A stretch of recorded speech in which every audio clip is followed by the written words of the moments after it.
Damped और undamped oscillations के बारे में हम ऑलरेडी एक वीडियो में डिस्कस कर चुके हैं, जहां पे हमने उन दोनों के बीच में डिफरेंस भी देखा था। तो उसी पार्ट को आगे कंटिन्यू करते हुए आज हम डिस्कस करने जा रहे हैं डैम्पिंग के बारे में। तो देखिए, एक सिंपल एग्जांपल से स्टार्ट करते हैं। मान लीजिए ये मेरे पास कोई पेंडुलम सिस्टम है।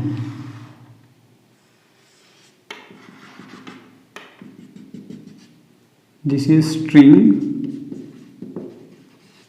this is support and this is bob। या इसकी जगह हम दूसरा सिस्टम और क्या ले सकते हैं, चलिए इसी से समझते हैं। दूसरा एग्जांपल हम बाद में कंसिडर करेंगे। मान लीजिए ये मेरे पास कोई पेंडुलम सिस्टम है, स्ट्रिंग के थ्रू हमने बॉब को अटैच किया है।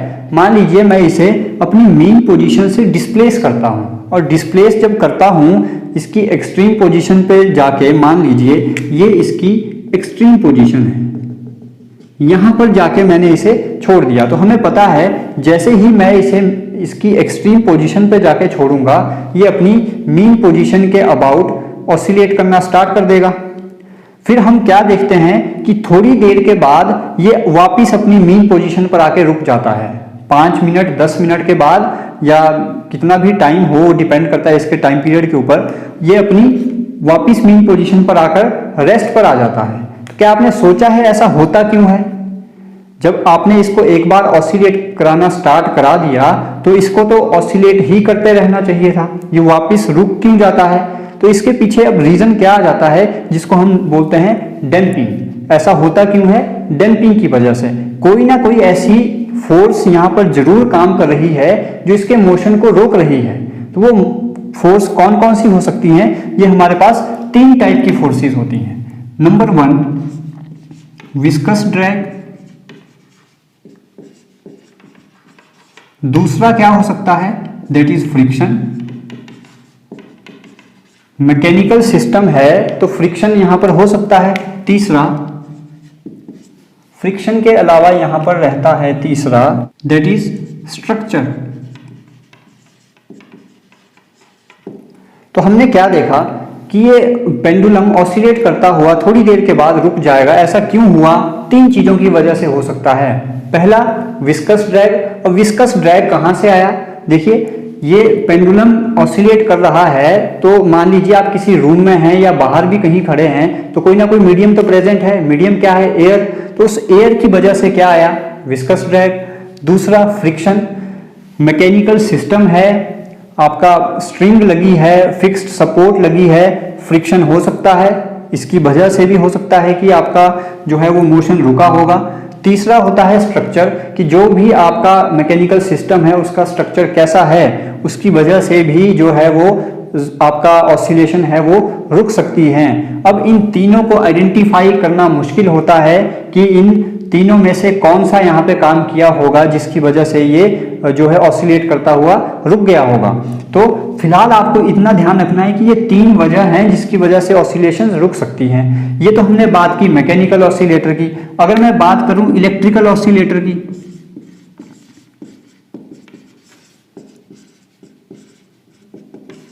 इलेक्ट्रिकल ऑसिलेटर में आपको पता होगा क्या ऑसिलेट करता है, that is charge. Charge oscillate करता रहता है, या हम कह सकते हैं करंट। तो उसको कौन रोकता है? इलेक्ट्रिकल सिस्टम में रोकने वाला काम कौन करता है? That is resistance. तो वहां पर जो एनर्जी है, dissipation of energy, dissipation of energy is due to resistance. तो इलेक्ट्रिकल सिस्टम में चार्ज की ऑसिलेशन को कौन रोक सकता है? वो है रेजिस्टेंस। सिमिलरली अगर हम मैकेनिकल सिस्टम की बात करें, मैकेनिकल ऑसिलेटर की बात करें,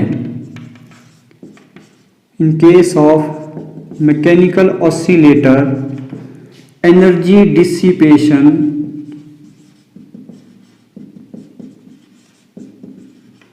will be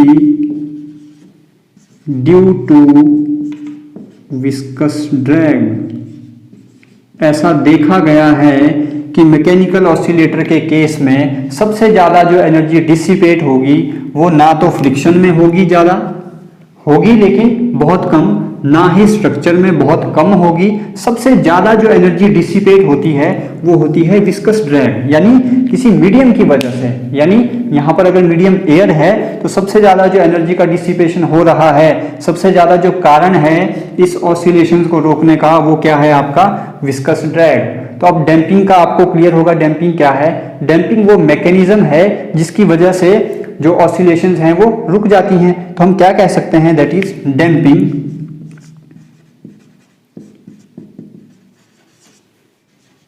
is a mechanism of dissipation of energy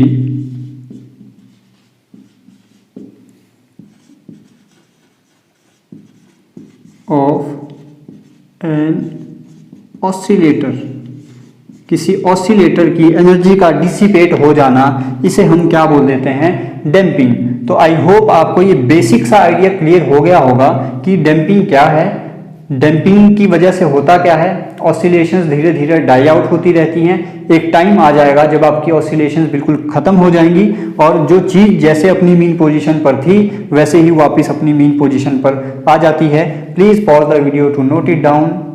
हमने बोला कि मैकेनिकल ऑसिलेटर के केस में सबसे ज़्यादा जो एनर्जी का डिसिपेशन है वो होता है विस्कस ड्रैग की वजह से। तो हम जितनी भी यहाँ पर कैलकुलेशंस या स्टडी अब करेंगे वो हम करेंगे इस विस्कस ड्रैग के लिए। फ्रिक्शन और स्ट्रक्चर वाला जो पार्ट है उसको हम यहाँ पर नेग्लेक्ट करके चल रहे हैं। तो हमें जो यहाँ पर एक कंसेप्ट आता है वो ये है कि दिस विस्कस ड्रैग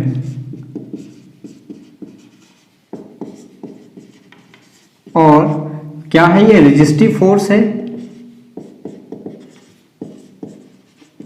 ये क्या होती है, इज डायरेक्टली प्रोपोर्शनल टू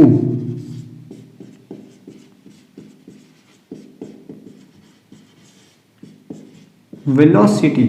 ये हम प्रूव भी करेंगे कि ये डायरेक्टली प्रोपोर्शनल टू वेलोसिटी होती है या नहीं होती है। फिलहाल आप इतना ध्यान रखिए कि जो विस्कस ड्रैग है या रेजिस्टिव फोर्स है ये क्या होती है, वेलोसिटी के डायरेक्टली प्रोपोर्शनल होती है।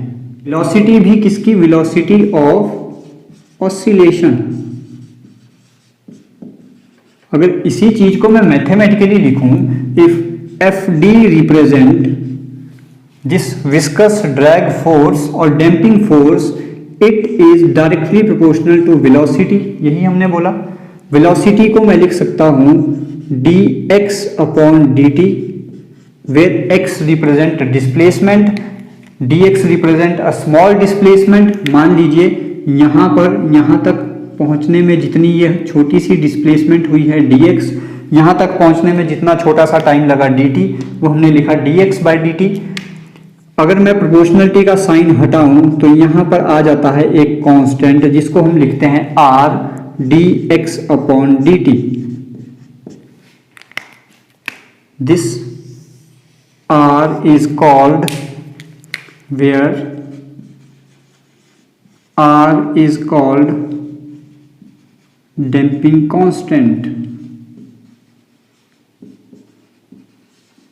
और अगर यही चीज हमें इलेक्ट्रिकल ऑसिलेटर के लिए लिखनी हो तो इलेक्ट्रिकल ऑसिलेटर के केस में, फॉर इलेक्ट्रिकल ऑसिलेटर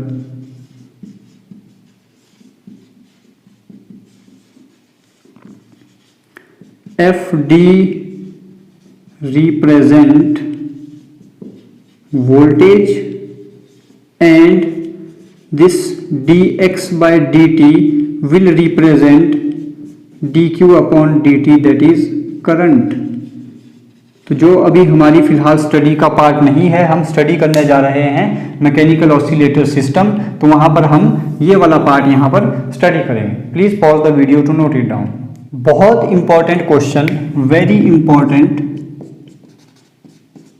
जो एग्जाम में बार बार पूछा जाता है। क्वेश्चन क्या है कि हमें प्रूव करना है, show that damping force is neither a constant, कि डैम्पिंग फोर्स कोई कांस्टेंट फोर्स नहीं है, ना ही ये डिस्प्लेसमेंट और एक्सेलरेशन पे डिपेंड करती है, पर किस पे डिपेंड करती है, it only depends on velocity. तो हमें ये प्रूव करना है कि damping force is neither a constant nor depends on displacement और acceleration but depends only on velocity alone. जो हमने पहले भी बोला था कि डैम्पिंग फोर्स डायरेक्टली प्रोपोर्शनल होती है वेलोसिटी के, वही हमें यहाँ पे प्रूव करना है। तो देखिए पहले कुछ बिल्कुल इसका बेसिक फंडा, डैम्पिंग फोर्स क्या है, एक फ्रिक्शनल फोर्स की तरह है। फ्रिक्शन भी क्या करता है, मोशन को अपोज करता है। डैम्पिंग फोर्स भी क्या कर रही है, जो ऑसिलेटरी मोशन है उसको अपोज कर रही है। तो हम कह सकते हैं कि डैम्पिंग फोर्स भी हमारी क्या है कि ये फ्रिक्शनल फोर्स की तरह है और ये भी क्या कर रही है, ऑसिलेटरी मोशन को अपोज कर रही है जैसे फ्रिक्शन मोशन को अपोज करता है। तो हमें पता है फ्रिक्शनल जो फोर्स होती है वो कैसी फोर्स है, कंजर्वेटिव या non conservative. Frictional force non conservative force है। अब कंजर्वेटिव फोर्स और नॉन कंजर्वेटिव फोर्स में क्या डिफरेंस होता है, कंजर्वेटिव फोर्स वो फोर्स होती है जिसमें वर्क डन अगर हम किसी सर्टेन पीरियड ऑफ टाइम में कैलकुलेट करें तो वो वर्क डन 0 होता है। लेकिन नॉन कंजर्वेटिव फोर्स में work done for a certain period of time या किसी पीरियड ऑफ टाइम में हम कैलकुलेट करें तो वो 0 नहीं होता। तो इसी चीज का हम यहाँ पे यूज करने वाले हैं। तो पहले एक चीज दिमाग में क्लियर कि जो डैम्पिंग फोर्स है ये एक फ्रिक्शनल फोर्स है, यहाँ पे लिख भी देते हैं। Damping force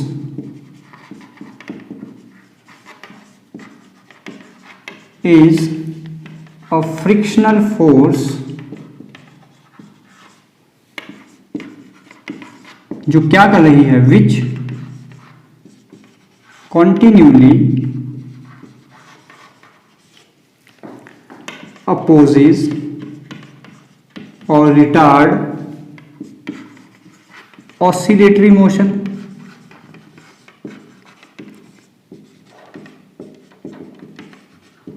And we know that frictional force is non-conservative force। ये इंपॉर्टेंट कंसेप्ट है जिसका हम यहाँ पे यूज करने वाले हैं। is non-conservative force, therefore work done for a certain period of time, certain लिखिए या for any period of time, for a period of time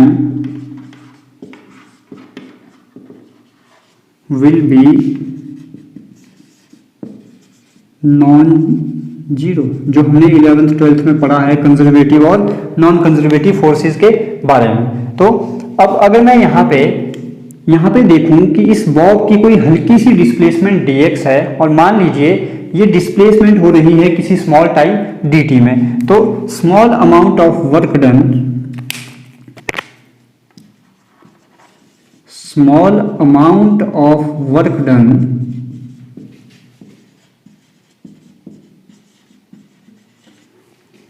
in displacing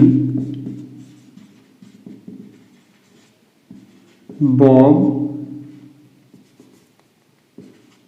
by a distance dx in small time dt is कितना होगा, इसे नाम देते हैं small work done को dw will be equal to, हमें पता है वर्क डन होता है फोर्स इंटू डिस्प्लेसमेंट। फोर्स यहां पर कौन सी काम कर रही है, that is damping force fd into displacement कितनी हुई dx। यहां पे यूज कर रहे हैं निगेटिव साइन। निगेटिव साइन क्यों यूज किया, because this damping force will always act opposite to the motion. अगर ऑसिलेटरी मोशन हमारा ऐसे हो रहा है तो डैम्पिंग फोर्स हमेशा इस डायरेक्शन में काम करेगी। तो ये अपोजिंग फोर्स है, अपोजिट डायरेक्शन में रहती है, इसीलिए यहां पे हम यूज कर रहे हैं निगेटिव साइन। मैं क्या कर रहा हूं, multiplying and dividing by dt on right hand side, multiplying and dividing by dt। Equation क्या बनेगी हमारी, that is dw will be equal to minus fd dx upon dt, divide किया इंटू मल्टीप्लाई कर दिया।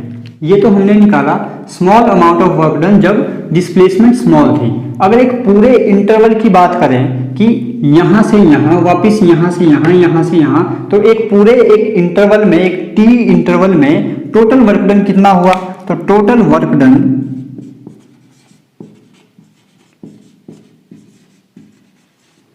फॉर वन इंटरवल, और वो interval हम कितना ले रहे हैं? टी। टोटल वर्क डन कितना हो जाएगा? तो हम क्या करते हैं, स्मॉल जो वर्क डन था इसे हम क्या कर देंगे, इंटीग्रेट कर देंगे। कहां से कहां तक? एक पूरे टाइम पीरियड के लिए 0 से लेके टी तक, minus F d d x over d t into D t. Please pause the video to note it down. इस इक्वेशन को नाम दे देते हैं इक्वेशन नंबर 1। अब we know for oscillatory motion, spelling यहां पे चेक कर लीजिएगा, फॉर ऑसिलेटरी मोशन हम डिस्प्लेसमेंट कैसे लिखते हैं? That is x will be equal to A sine या कॉस, जो भी आप यहां पे लिखना चाहें, बुक के अकॉर्डिंग ले लेते हैं। बुक में लिया है आपका कॉस, तो हम भी कॉस में लेके डेरिवेशन पूरी करते हैं। A cos omega T plus five. अगर मैं यहां से d x over d t निकालूं कितना आ जाएगा? That will become minus a sine omega omega T plus five. Put in equation number 1। अगर हम इक्वेशन नंबर 1 में dx बाय dt की वैल्यू पुट करें, it will become w will be equal to 0 से t माइनस माइनस प्लस हो जाएगा, f d d x upon d T की value a, यहाँ पर ओमेगा भी आना था, करेक्ट कर लीजिएगा, ये आएगा आपका a omega sine omega T plus 5, तो ये आ जाएगा a omega sine omega T plus 5 into D T. This is equation number 2। अब सबसे पहली चीज हमें क्या प्रूव करनी है? Show that damping force is neither a constant, कि ये जो डैम्पिंग फोर्स है ये कांस्टेंट नहीं है। तो मैं इसका उल्टा लेके पहले चलता हूं, फिर देखते हैं हम किस कंक्लूजन पे आके पहुंचते हैं। Case number 1, if F D is constant, अगर एफ डी कांस्टेंट है तो इसे मैं इंटीग्रेशन से बाहर ला सकता हूं। इक्वेशन नंबर 2 क्या बन जाएगी? That is W will be equal to F D constant, A constant, omega constant, integration से बाहर, इंटीग्रेशन 0 से T sine omega T plus 5 into D T. और अगर इसकी हम इंटीग्रेशन करें, सेकंड पार्ट में यहां पे सॉल्व कर रहा हूं, अगर इस इक्वेशन को इंटीग्रेट करें, it will become W will be equal to F D A omega, बाहर साइन की इंटीग्रेशन आ जाएगी, that is minus cos omega T plus 5 divide by omega, 0 से t, ओमेगा से omega cancel, it will become minus F D A, minus का साइन बाहर ले लिया, t की जगह अगर ये पुट करें तो ये बनेगा cos omega T plus 5 minus cos t की जगह 0, तो ये बचेगा कॉस 5। अब देखिए, वी नो जो ओमेगा होता है ये होता है आपका 2 पाई अपॉन टी। अगर यहाँ पे 2 पाई अपॉन टी पुट करूं तो minus F D A cos omega की जगह 2 pi upon T into T plus 5 minus cos 5, T से टी कैंसिल, बच गया cos 2 pi plus 5। Cos 2 pi plus theta कितना होता है? Cos 2 pi plus theta, 2 pi plus theta, first quadrant cos positive, minus F D A cos phi minus cos phi 0, this whole will become 0। इसका मतलब if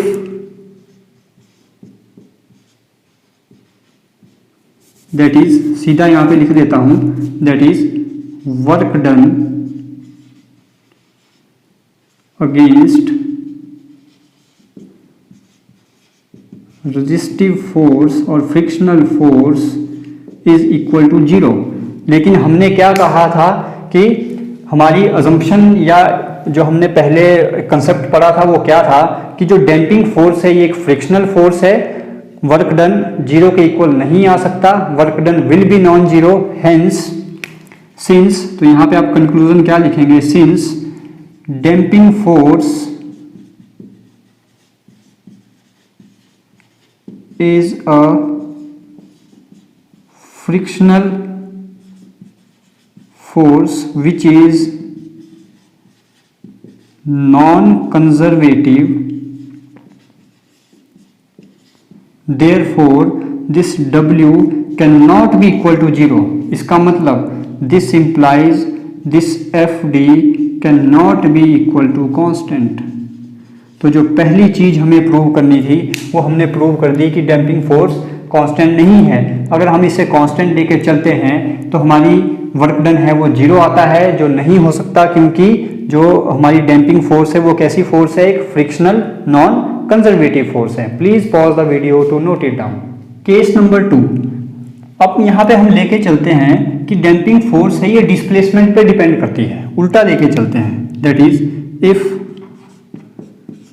displacement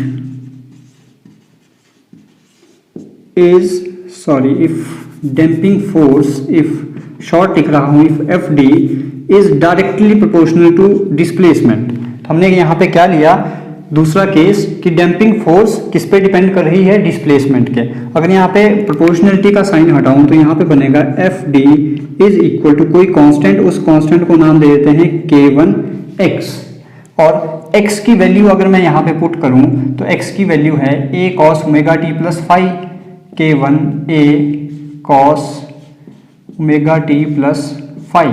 put in equation number 2, equation number 2 will become w 0 से t fd की value है K1 a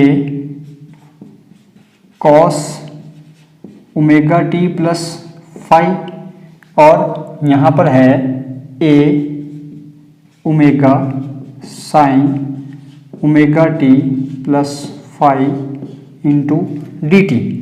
इस equation को अगर modify करके हम लिखें तो it will become W will be equal to K1 constant है इंटीग्रेशन से बाहर, A constant a square integration से बाहर, ओमेगा कांस्टेंट इंटीग्रेशन से बाहर। इंटीग्रेशन के अंदर 0 से t, साइन वाली टर्म पहले लिख रहा हूं, sign omega T plus five cos omega T plus five into D T.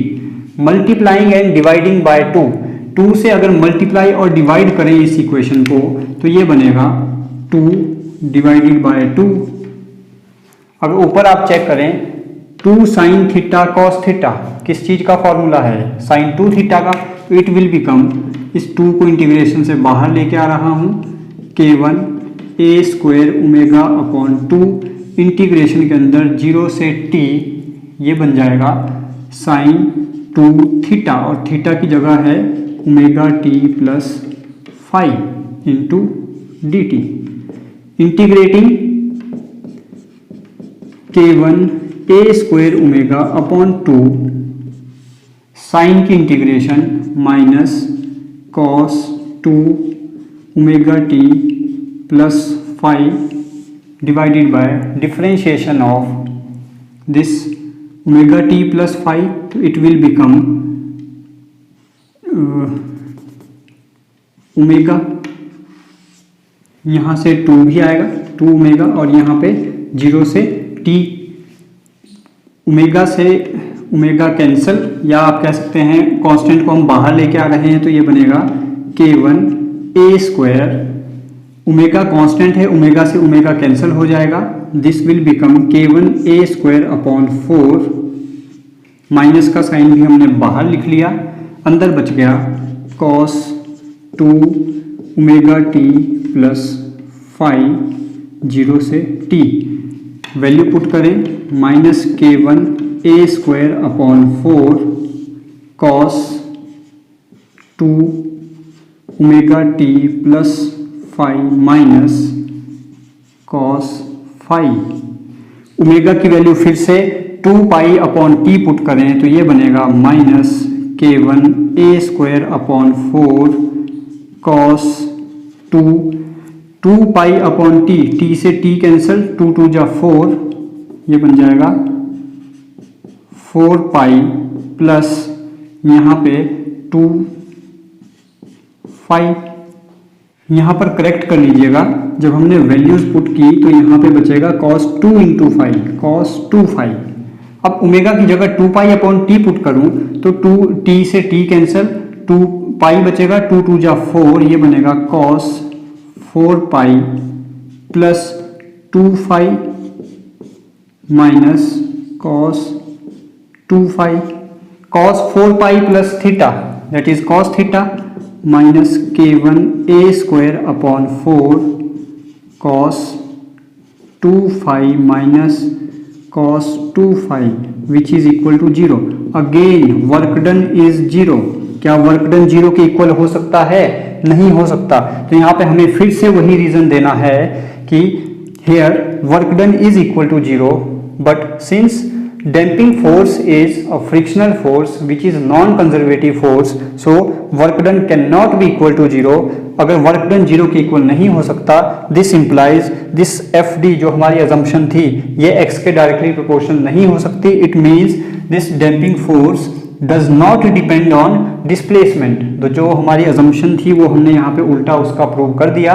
हमें यहाँ पे यही प्रूव करना था कि ये डिस्प्लेसमेंट पे डिपेंड नहीं करती। तो यहाँ से जो कंक्लूजन निकलता है ये आपको कंक्लूजन लिखना है, इसको प्लीज नोट डाउन कर लीजिएगा। यहाँ पे डेरिवेशन को आधा मत छोड़िएगा।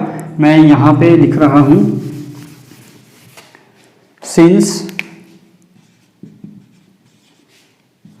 Damping force is